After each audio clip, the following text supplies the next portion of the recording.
wakiichafua Tanzania yetu tutapoteza watalii. Wanajua wakiharibu Tanzania yetu pale bandari, si ndio walikuwa wanapinga wao? Ile timu iliyokuwa inapinga mkataba wa bandari, ambapo leo bandari ndio tunapata pesa nyingi sana. Kontena nyingi zinatoka kwenda Zambia, kwenda Kongo, kwenda Rwanda, kwenda maeneo mengine. Tunapata fedha nyingi sana. Tumeanza kukomana, ni hatua za kujitegemea. Wale waliokuwa wanapinga wanaona aibu leo, na ndio hao ambao wanasema wanampeleka Katambi mahakamani.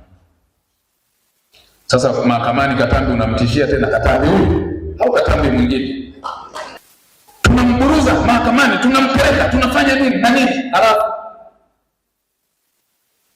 mmeshindwa kuwapeleka mahakamani ambao wanachochea taifa letu kuangamizwa kwa kuchoma moto. Mmesikia shule zinataka kuchoma moto, wavamia vituo vya polisi.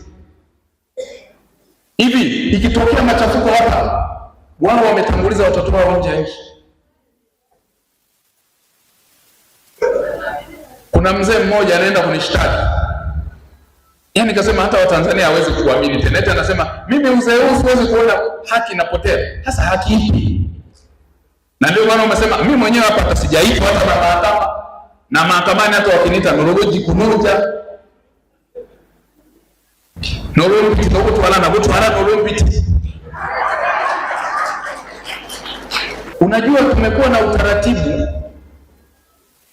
wa watu kuzungumza vitu kwa kupotosha, kwa kusema uongo, kwa sababu wana muda wa kushinda kwenye TV.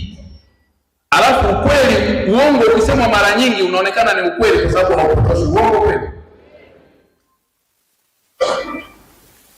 Na mtu ambaye unajua Mwalimu Nyerere alisema tunapambana na ujinga, umaskini na maradhi, si ndio? Sasa hata mtu mjinga akienda kwenye TV amevaa suti, amevaa tai, kila siku akawa naongea lakini ni mjinga, kama hakuna mwelevu wa kumsahihisha ataonekana yuko sahihi. Uongo kweli. Kwa hiyo tumekuwa tukitumia, wajinga mara nyingi wamekuwa wanatumia muda mrefu sana kueleza vitu vya kijinga vya uongo, kwa sababu hakuna muda wa kuwapotosha, wanaonekana ni kweli, na matokeo yake Watanzania baadhi wanawaamini. Tumeamua sasa,